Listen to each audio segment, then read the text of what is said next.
Hi, இன்றைக்கி நம்ம ஒரு சூப்பரான மீன் குழம்பு எப்படி வைக்கிறதுன்னு பார்க்கலாம். நான் இன்றைக்கி சங்கரா மீன் வச்சு பண்ணியிருக்கேன். நீங்கள் எந்த மீன்னாலும் யூஸ் பண்ணலாம். இந்த குழம்புக்கு ஃபஸ்ட்டு நம்ம ஒரு பேஸ்ட் ஒன்று ரெடி பண்ணிக்கலாம். ஒரு கடாயில் 1 டேபிள் ஸ்பூன் எண்ணெய் ஊற்றிக்கோங்க. எண்ணெய் நல்லா சூடானோடனே கொஞ்சமாக கருவேப்பிலை, அதை லைட்டாக வதக்கிட்டு அது கூட ஒரு கை சின்ன வெங்காயம் இது கூட சேர்த்துக்கோங்க. இந்த பேஸ்ட்டுக்கு சின்ன வெங்காயம் தான் நல்ல டேஸ்ட்டு தரும். அதனால ஒரு கை சின்ன வெங்காயம் எடுத்துக்கலாம். அதையும் இந்த கருவேப்பிலை கூட நல்லா வதக்கிக்கோங்க.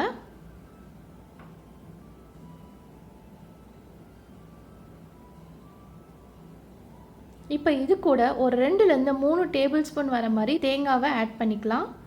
நீங்கள் துருவி ஆட் பண்ணாலும் சரி, இல்லை தேங்காய் சில்லை போட்டாலும் சரி, எப்படினாலும் நம்ம கிரைண்ட் பண்ண போகிறோம். ஸோ ஒரு 2லேருந்து 3 டேபிள் ஸ்பூன் வர மாதிரி தேங்காவை இதில் சேர்த்து அதையும் நல்லா வறுத்துக்கோங்க. ஒரு 2 நிமிஷம் இது 3ஐயும் நல்லா வறுத்துட்டு அதுக்கப்புறமா நம்ம பேஸ்ட்டை ரெடி பண்ணிடலாம்.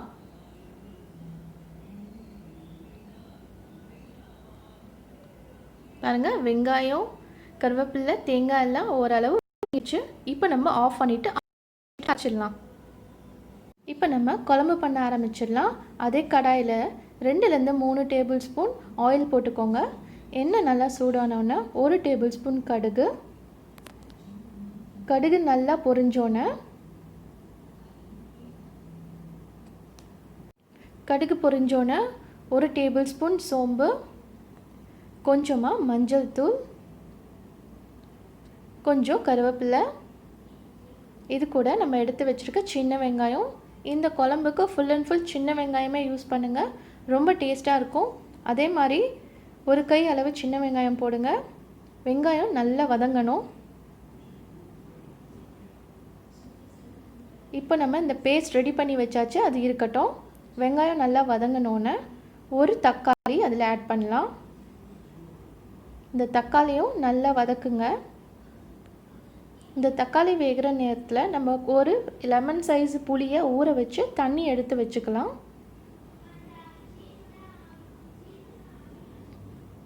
இப்போ வெங்காயம் தக்காளி எல்லாம் நல்லா வதங்கணும். பாருங்கள், இந்த மாதிரி புளி தண்ணி எடுத்து வச்சுக்கோங்க தேவையான அளவு. தக்காளி வதங்கிடுச்சு.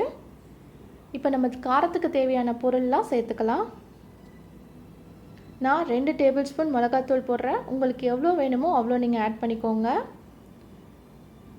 அதுக்கப்புறம் 2 டேபிள் ஸ்பூன் மல்லித்தூள்,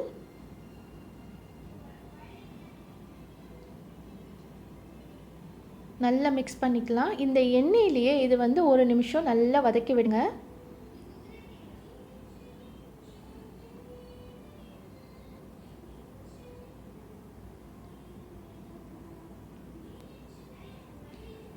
வாசனை இப்போவே உங்களுக்கு ரொம்ப சூப்பராக வரும்.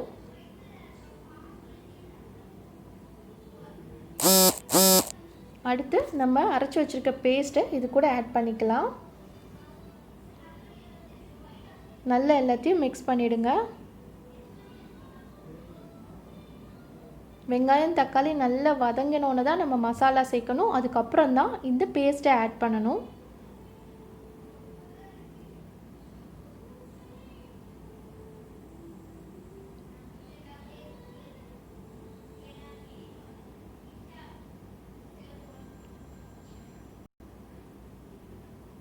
இப்போ நம்ம இந்த புளி தண்ணியை இதில் சேர்த்துக்கலாம். நல்லா ஒரு பெரிய லெமன் சைஸ் புளியை கரைச்சி வச்சுட்டு அதையும் இதில் சேர்த்துட்டு நல்லா கலந்து விடுங்க.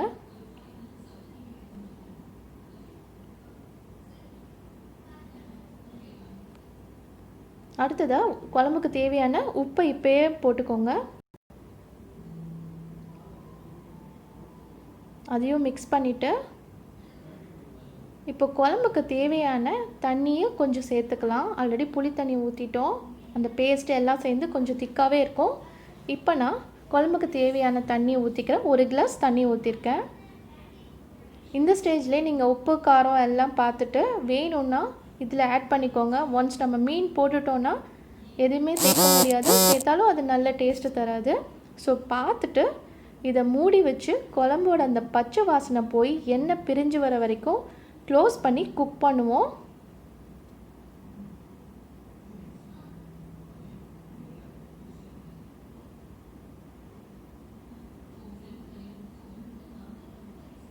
ஒரு 5 நிமிஷம் கழித்து திறந்து பார்க்கலாம். பாருங்கள், நம்மளோட குழம்பு நல்லா குக்காகி அந்த ராஸ்மெல்லாம் போயிட்டு இந்த மாதிரி எண்ணெய் பிரிஞ்சு வந்திருக்கு. எனக்கு 5 நிமிஷம்தான் ஆச்சு. மேபி நீங்கள் நிறைய தண்ணி ஊற்றினா உங்களுக்கு ஒரு 10 நிமிஷம் எடுக்கும். ஸோ நீங்கள் அதை பார்த்துட்டு ஒன்ஸ் இது குக் ஆனோன்னே இப்போ நம்ம எடுத்து வச்சுருக்க மீனை இதில் ஒன்று ஒன்றா ஆட் பண்ணிடலாம். நான் இன்றைக்கி சங்கரா மீன் எடுத்திருக்கேன். நீங்கள் என்ன மீன்னாலும் எடுத்துகிட்டு இந்த மாதிரி குழம்பு வச்சிங்கன்னா ரொம்ப டேஸ்ட்டாக இருக்கும். ஸோ மீனை ஒன்று ஒன்றா ஆட் பண்ணிடலாம்.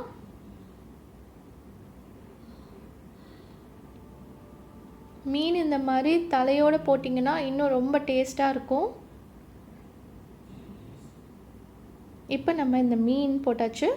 லைட்டாக குழம்ப கலந்து விட்டுக்கலாம். ரொம்ப லைட்டாக தான் பண்ணணும்.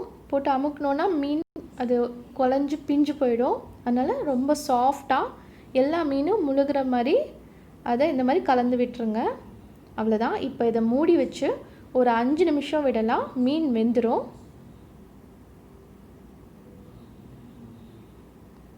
மூடி வச்சுட்டு 5 நிமிஷம் கழித்து பார்க்கலாம். 5 மினிட்ஸ் ஆயிடுச்சு. இப்போ நம்ம திறந்து வாவ், மீன் கச்சு ரொம்ப சூப்பராக கமகமன்னு வாசனை வருது. பாருங்கள், எண்ணெயும் பிரிஞ்சு வந்துடுச்சு. நம்ம மீன் நல்லாவே குக் ஆகிடுச்சு. 5 நிமிஷத்துக்கு மேலே விட்டிங்கன்னா மீன் குழஞ்சிரும். ஸோ இப்போ நம்ம ஆஃப் பண்ணிவிட்டு பவுலில் மாற்றிடலாம்.